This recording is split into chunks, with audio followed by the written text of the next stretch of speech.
Buongiorno, my little friends. I wanted to have a little game talk today, a little chitter chatter about Horizon Zero Dawn. For those of you who do not know this game, you should. The second one just came out not long ago. If you hadn't played the first one already, well, then you should have played it now. Jesus. Anyway, it came out in 2017, which is in our lifetime right now, electronically speaking, it's like 4,000 years old. There's so many games, so many things that have come out in the 5 years since. I'm really looking forward to playing the Forbidden West, book 2 of the series, but I decided to replay Numero Uno before going into that. And I haven't really done any reviews or anything game-wise. And quite frankly, I just had the biggest brain fart of my life. Quite frankly, I find most people who do reviews of games, of course, are exploring the mechanics, they're exploring the world itself. They don't really kind of get into the nitty-gritty of whether or not the story was good or not, what the story meant, especially in relation to most other games. So I'm not going to get into the mechanics or anything like that. Gameplay-wise, I think Horizon Zero Dawn speaks for itself. There's been tons of reviews on it. It got tons of just acclaim for a reason. It's a fantastic game. It's really fun. From a gameplay perspective, from a storyline perspective, I should say, it is probably one of, I'd have to give it in at least like top 3 or top 5 stories I've ever experienced in a game in my entire life. Now, I'm not a huge gamer anymore.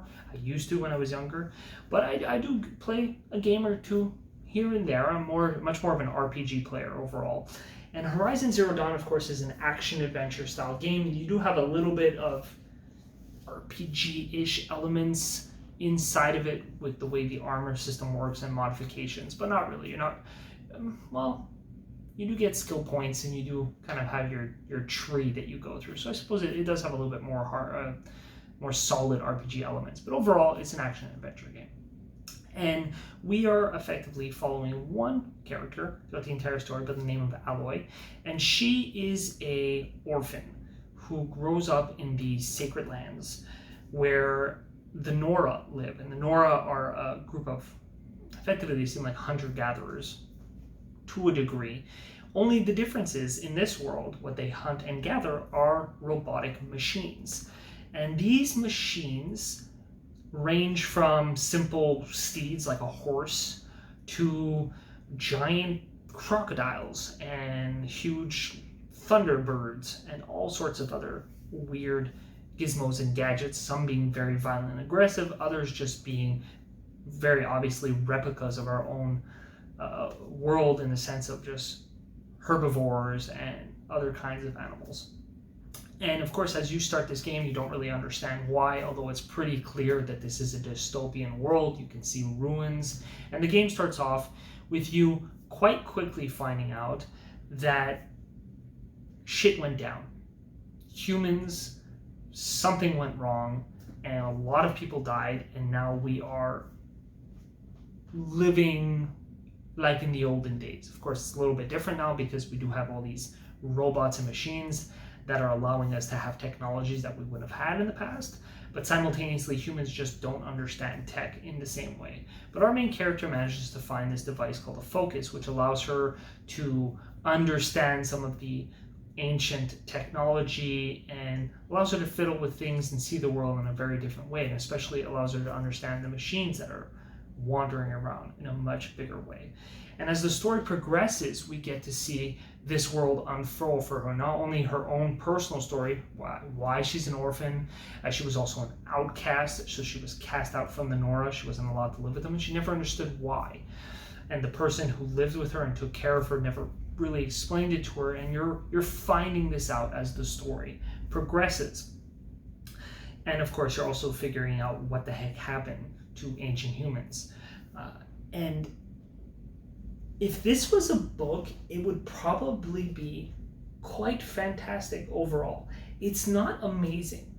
It's not that it has 50 million elements to it that are new. There's a lot of cliches in here, but the cliches are done so well.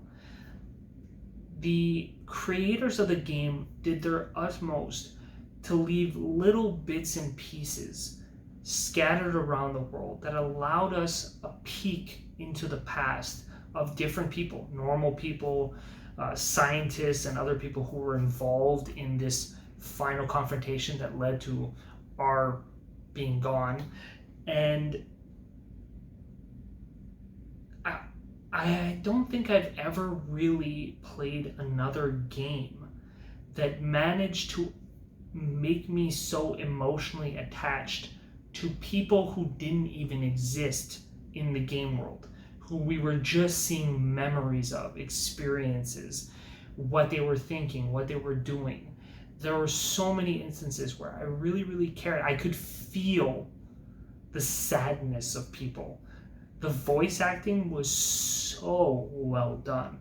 The script was very well written. There was nothing corny, nothing awkward.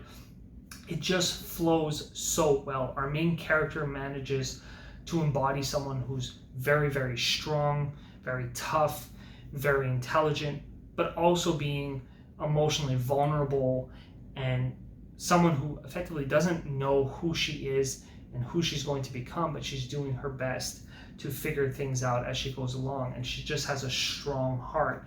And it's a great, great character.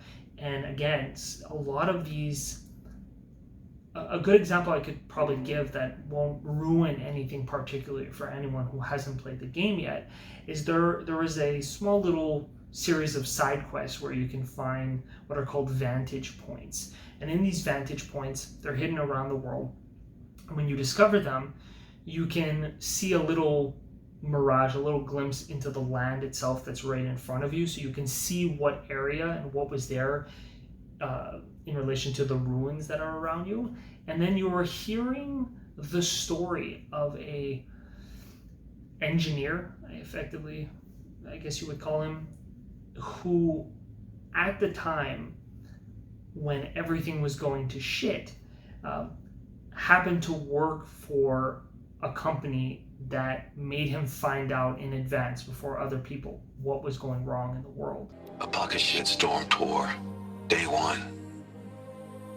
Where better to start than at the end? Or where the end started anyway. Ground zero, where it all came crashing down.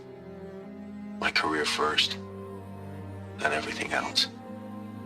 And I mean everything. And he's just telling his story.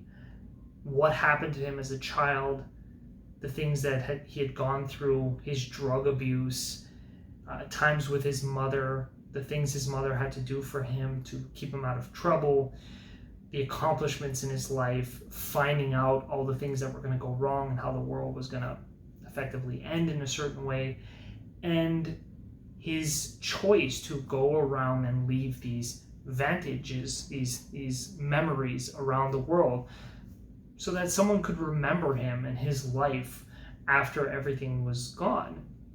And it is one of the most sad, depressing, beautiful little mini stories happening within the game itself as you're discovering this person who you don't know what he looks like, you don't know anything really about him. He's just a little bit of text, really, that you're seeing. I believe there are 12 vantage points, so there's not a huge amount of information, but every single one hits home in how this person is describing their life, the struggles they went through, their figuring out that the end is coming, their decision of what to do after, and them finding and refining strength through this journey that they took to effectively die, but then choose to live in the face of this horror that's going to happen to the world at the time. So I think if I'm going to say anything, it's that Horizon Zero Dawn manages to embed beautiful, simple stories into its narrative, whether through our main character, and her story, whether through these little odd stories that we get because of little side quests, whether through the memories of the people who were attempting to save the world or help the world in different ways in the past, happened, thousands of years ago. And it's just really, really beautiful.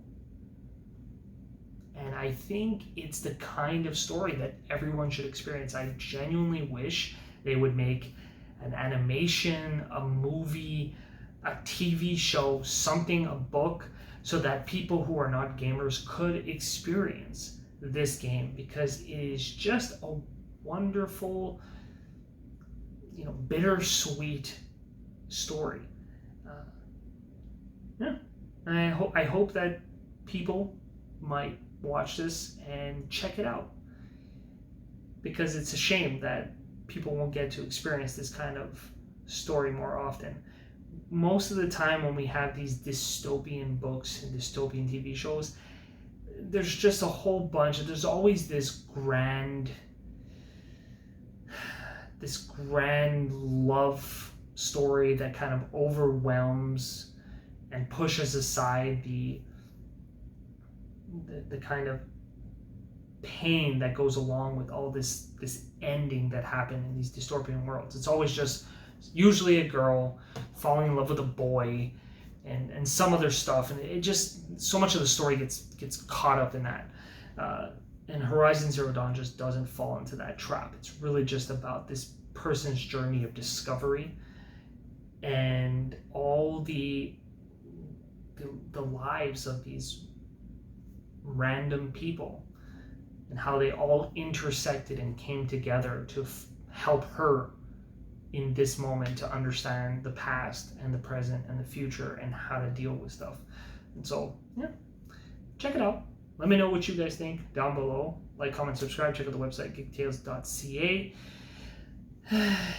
And I hope if you do go on to check out this story, you don't get moody like I did after playing it. Yeah. Farewell.